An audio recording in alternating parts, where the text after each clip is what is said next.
Silakan. Inilah perumpamaan gitu. Saya cuma menjelaskan bahwa kami itu diajarkan gitu. Oke, Segala saya sesuatu. satu lagi pertanyaan. Hmm. Di ajaran Muslim di Al-Quran bahwa Nabi terakhir itu Nabi Muhammad. Betul ya, Ya, Bu? betul. Di Al-Quran juga menyatakan ada lagi datang sesudah Nabi Muhammad. Berarti kan bukan Nabi Muhammad terakhir. Gak gitu cara berpikirnya. Kalau seandainya Pak Soekarno itu Pak Habibie, Bu Megawati, dia adalah Presiden Indonesia. Maka kalau dia sekarang bertemu dengan Pak Prabowo, tetap Pak Prabowo yang jadi presiden. Artinya Pak Prabowo tidak berhenti jadi presiden. Nabi Isa sebagai kenabian, jabatan kenabian sampai kapanpun tidak akan pernah luput, tidak akan pernah terangkat jabatan kenabian itu. Tidak ada mantan nabi. Ibrahim alaihissalam andai hadir sekarang, jabatannya memang tetap sebagai nabi. Tapi bukan nabi untuk umat terakhir. Isa bukan nabi untuk umat terakhir. Dia tetap sebagai nabi. Pak Soekarno kalau hidup lagi, saya akan tetap memanggil dia ini Presiden Soekarno. Ya, Presiden Soekarno, kecuali dia dipecat maka jadi mantan Presiden Soekarno, tapi dia mati ketika menjadi presiden maka adalah presiden kita. Tetapi kemudian diangkat presiden-presiden setelahnya, bukan berarti Pak Soekarno itu tidak dikatakan lagi presiden. Presiden Soekarno tetap, beliau adalah seorang presiden yang pertama sekali menjadi presiden di negara kita. Tapi kita sekarang presidennya bukan Soekarno. Presiden kita sekarang adalah Prabowo. Ketika Pak Soekarno misalkannya dia belum meninggal, lalu dia di luar negeri tiba-tiba pulang ke Indonesia, yang presiden tetap Pak Prabowo. Tapi Pak Soekarno sebagai presiden pertama tetap diakui sebagai presiden. Nah, jadi artinya apa? Kalau dalam kenabian tidak ada mantan nabi. Nabi Isa Al-Masih Putra Maryam telah pernah menjadi rasul untuk Bani Israel. Apakah dia pernah menjadi mantan rasul? Tidak. Dia tetap rasul untuk Bani Israel. Sampai kapanpun Bani Israel tetap menjadi umatnya. Sampai kapanpun. Bani Israel ya. Bani Israel.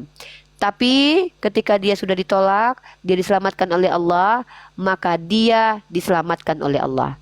Tidak ada lagi dia bertugas untuk memberikan syariat kepada Bani Israel karena Bani Israel telah menyelewengkan dan menolak dia secara terang-terangan. Maka ketika kedatangan kedua kali, dia bukan membawa risalah, tidak diutus atau arsala lagi. Dia tidak bawa lagi syariat, tapi dia justru menjalankan syariat yang telah diajarkan Nabi Muhammad. Makanya kami diberitahukan bahwa beliau akan sholat, mengikuti sholatnya Nabi Muhammad dan bahkan menjadi makmum dan Imam Mahdi yang akan mengimaminya. Maka siapapun Nabi yang hadir hari ini, andai ada Nabi yang turun, Nabi Khidir, Nabi Isa, Nabi Musa, Nabi Ibrahim, seandainya dibangkitkan hidup saat ini, syariat yang mereka lakukan akan mengikuti syariat Nabi Muhammad, bukan membawa syariat baru, bukan bertentangan dengan syariat Islam yang kami jalani ini. Jadi bukan berarti dia adalah nabi terakhir, tidak. Dia tetap seorang nabi yang pernah hadir, yang akan menyelesaikan tugas-tugas yang belum selesai. Tugas terakhirnya. Apa itu? Meluruskan setiap fitnah yang terjadi pada dirinya yang dituduh mengakui dirinya sebagai Tuhan. Gitu. Oke, terima kasih semua. Walaupun jawabannya masih mengambang-ngambang, belum puas ya, apa boleh Ya, buat. saya tidak memuaskan orang lain ya, karena ketika ada dosen berbicara kalau mahasiswinya tidak paham, itu kesalahan terkadang bukan pada diri dosen.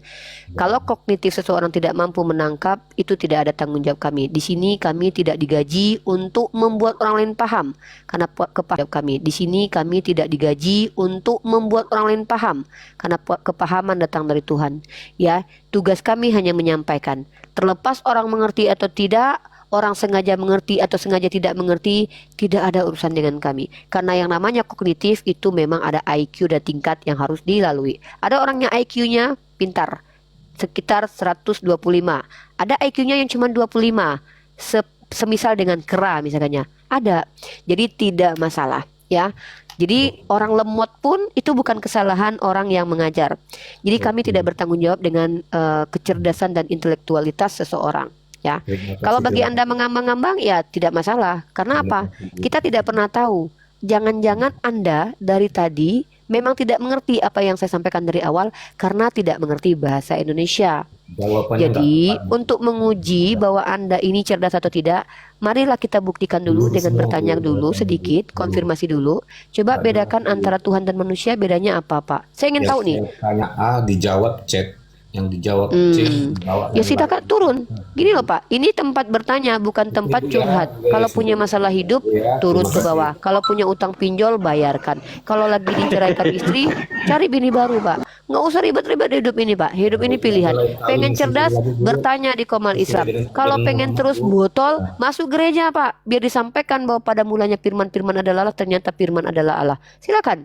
Kami tidak bertanggung jawab dengan intelektualitas seseorang dan kami tidak ada urusan dengan orang yang mengatakan kami bodoh karena Injil yang telah diberitakan. Nggak ada urusan dengan kami. Kalau ada orang Ya, yang kita mengatakan sapa tamu kami dulu stupid ya. dengan Injil yang diberitakan, kami tidak ada urusan. Silakan. Selamat pagi ya, Yomanto. Selamat pagi. Bang, Ya, Kristen atau Islam bang? oh Islam bang. Oh, yaudah nyimak dulu bang ya, di bawah dulu bang ya. Ya, iya, selamat pagi. Selamat pagi ya. Ya, tidak ada orangnya, kita keluarkan dulu.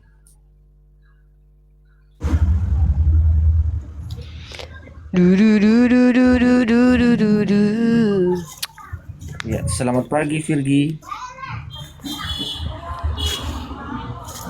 Selamat pagi Virgi. 36 gitu Mbak Bang. Ya Virgi, selamat pagi. Matilah kau. Jangan kayak gitu. Jangan kayak gitu kalau ngomong. Nggak kayak gitu. Bisa jadi beliau adalah orang-orang yang salah pencet. Nggak boleh kayak gitu loh.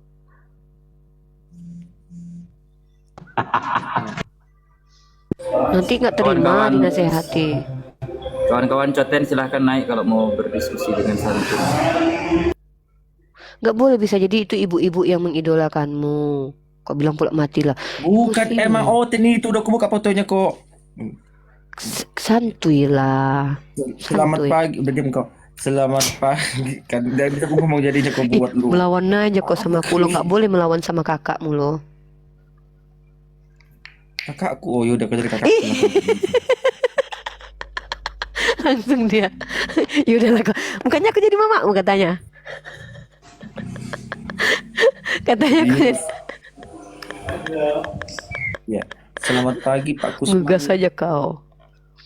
Kau kan upin-ipin sama Kusman, Sindi. selamat pagi. Belikan lemodiku udah habis lo Yoga. Yoga nggak mau kau aku berkulit putih dan bersih. Habis lo lemodi adek. Ya, Minta duit sama kakakmu dulu. Kasih sama aku beli embody. Kata si Olan. Oh Iya, pula. ini rupanya katanya kan. Yang setiap perempuan ini ternyata yang menggerogoti adikku katanya. Nggak ada ya guys, nggak ada. Aku bisa beli embody sendiri. Nih kau tengok ini masih ada 2 lagi nih botol embodiku. Nah ya. Selamat pagi Pak Kusman. aku nggak puasa woi. Assalamualaikum, selamat pagi Pak Kusman. Ya, selamat pagi Bang Dito. Selamat pagi Bang Dito, assalamualaikum. Pak Kusman ini minta naik tapi nggak ini loh, nggak ngomong dia.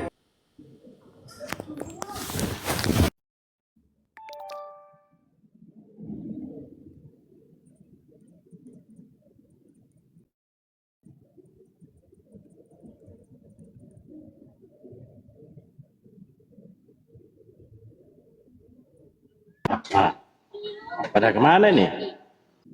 Ini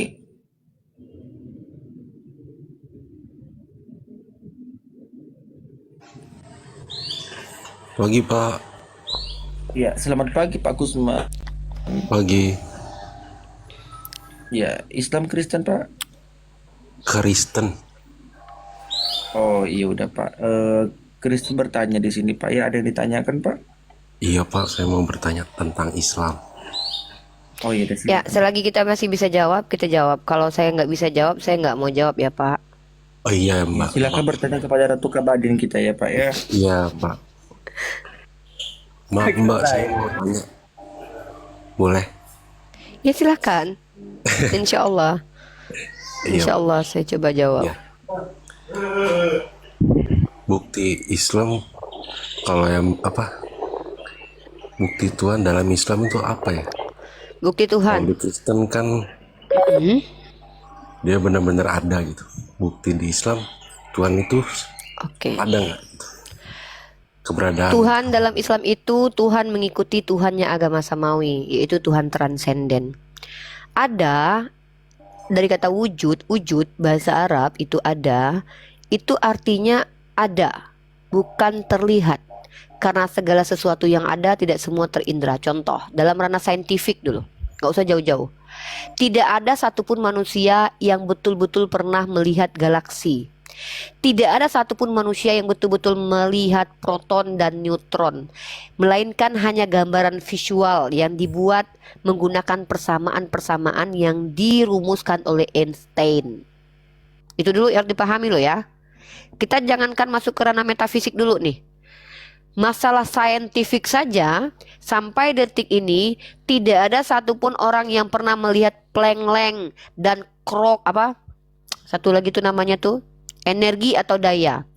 Tapi mereka menggambarkan bentuknya. Nah, jadi kalau ada orang yang memberikan standar Tuhan itu harus terlihat, itu sama seperti Tuhan pagan. Zeus, Hercules, Osiris, penyembah batu, penyembah kayu, penyembah hantu-hantu belau. Ya, bahkan lebih hebat penyembah hantu, penyembah roh animisme. Animisme penyembah roh dari dulu tidak pernah melihat Tuhannya. Karena roh tidak pernah bisa dilihat. Itu satu.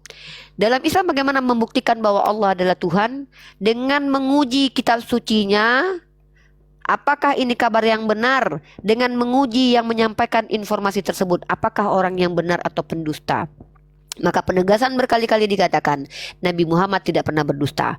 Maka untuk membuktikan bahwa Al-Quran itu gagal sebagai kitab suci, buktikan bahwa di dalam Al-Quran ada ikhtilaf atau ada kontradiksi atau ada distorsi, atau buktikan bahwa nabinya pernah berbohong, atau nabinya pernah menyampaikan sesuatu yang tidak terjadi.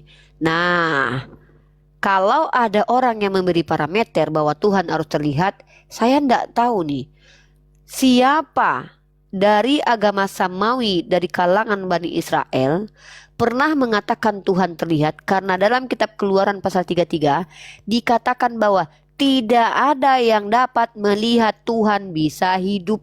Ini agak bingung nih saya nih. Dalam 1 Timotius pasal 6 ayat 16, Tuhan tidak dapat dilihat. Jadi saya bingung.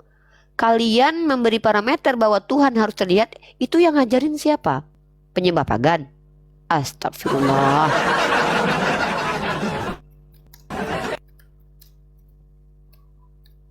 Silakan.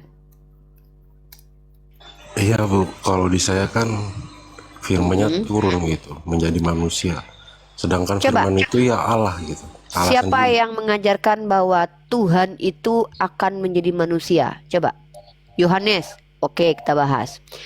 Yohanes 1 ayat 1 itu adalah pembukaan surat yang sebenarnya tidak tahu yang menuliskan siapa, tapi diklaim sama orang Kristen penulisnya adalah Yohanes. Padahal benar atau tidak? Nggak ada yang tahu sampai detik ini. Karena penulis kitab Yohanes sampai detik ini itu masih dugaan belaka kalau itu Yohanes.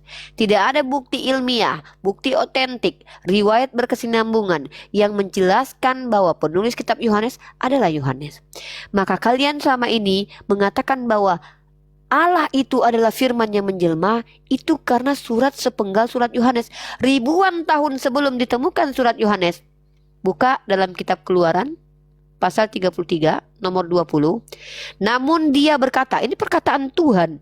Ini perkataan Tuhannya Bani Israel, kecuali Tuhannya sudah berubah atau Tuhannya berubah pikiran, tidak konsisten. Kamu tidak dapat melihat wajahku, karena tidak seorang pun dapat melihatku dapat hidup. Dan lagi firman Tuhan, tiada boleh engkau memandang wajahku. Silakan dibuka kalau kita pakai terjemahan baru, karena terjemahan terlalu banyak ya. Lagi firmannya, engkau tidak tahan memandang wajahku, sebab tidak ada seorang yang memandang aku dapat hidup. Tiba-tiba ada yang mengklaim bertemu Tuhan. Wah, kalau bukan Tuhan yang berbohong, kalau tidak orang yang mengaku bertemu Tuhan yang berbohong. Karena Tuhannya Bani Israel katakan, dia tidak dapat dilihat. Begitu. Jadi Abang Paku, siapa yang ngajarin bahwa Tuhan bisa dilihat? Ada 2 ayat, Bang. Keluaran 33 nomor 20. 1 Timotius. Nih. Pasal ke-6. Nomor 16.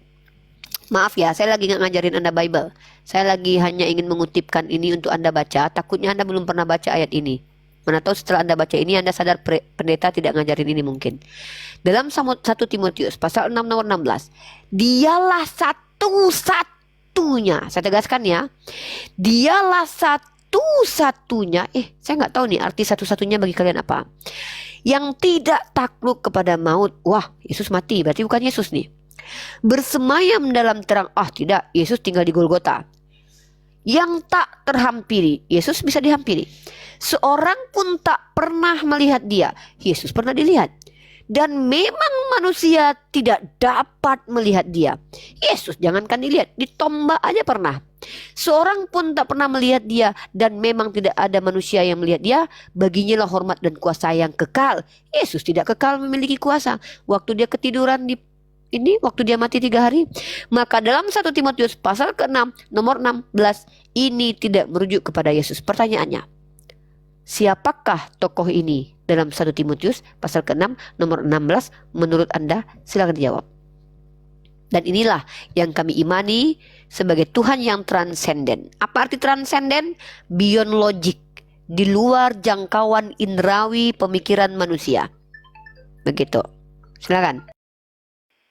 Iya Bu, makanya kita kan konsisten gitu. Maksudnya konsisten itu apa ya? Allah itu sulit dipahami, sama dengan anak, bapa dan roh. Semua nggak akan mengerti itu. Jadi pertanyaan saya cuma satu. Bentar. Bukti di Islam.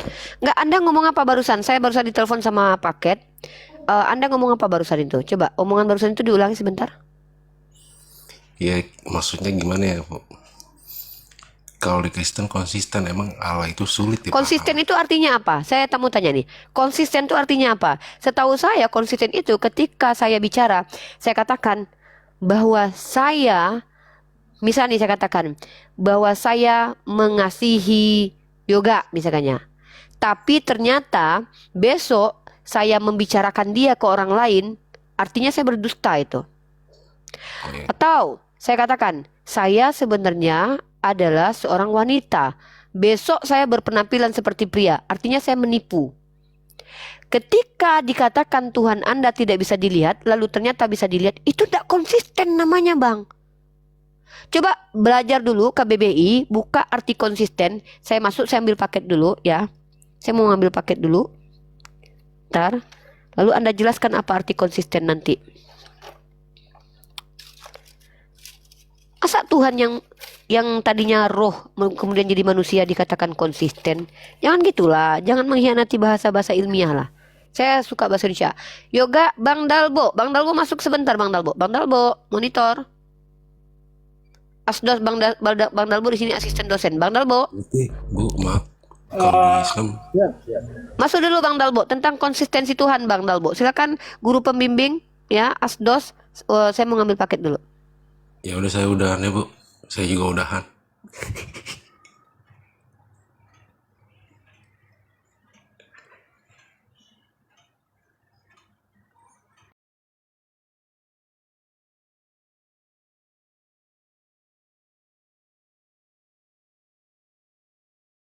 Oke, kita sapa tamu dulu. Selamat pagi Kak Cleo. Selamat pagi Kak Dok.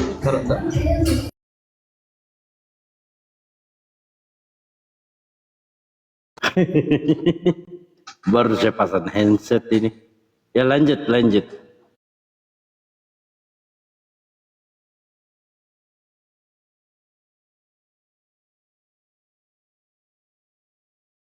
Selamat pagi Kak Cleo, Kak Brok silakan. Selamat pagi, ada Bang Dalbo, ada Uni Rifa silakan kalau mau bertanya. Pagi.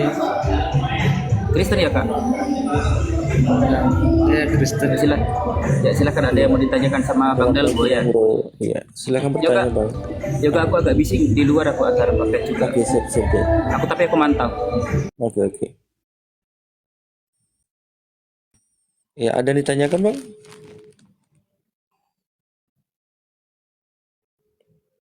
Pagi bang. Bang bro. Saya masih nyimak dulu bang. Oh, masih nyimak. Oh ya nggak apa-apa bang. Ya Kak Cleo, selamat pagi Kak.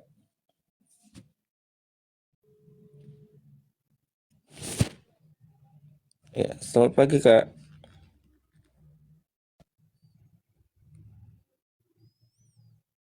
Ya, ya Bang Dalbo.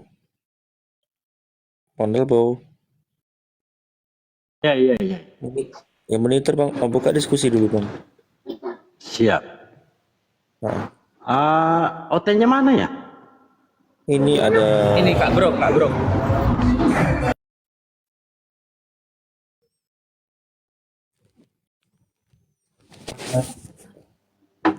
Pak Bro. Selamat pagi Pak Bro. Selamat pagi juga bang. Ini Kristen denomnya apa ya? Maksudnya? Nggak paham denom. Sekte, apakah Katolik atau Protestan? Saya Protestan bang. Protestan Lutheran. Kira-kira kita tadi sambungkan ya perkara Tuhan nih. Iya. Hingga abangku ini menjadikan Yesus ini sosok disembah atau dituhankan. Kalau kita lihat itu mulai dari zaman Adam dan Hawa itu sangat panjang itu ceritanya bang, atau kronologisnya. Jadi itulah yang menjadi dasar manusia ini, atau mungkin itu sudah menjadi rencana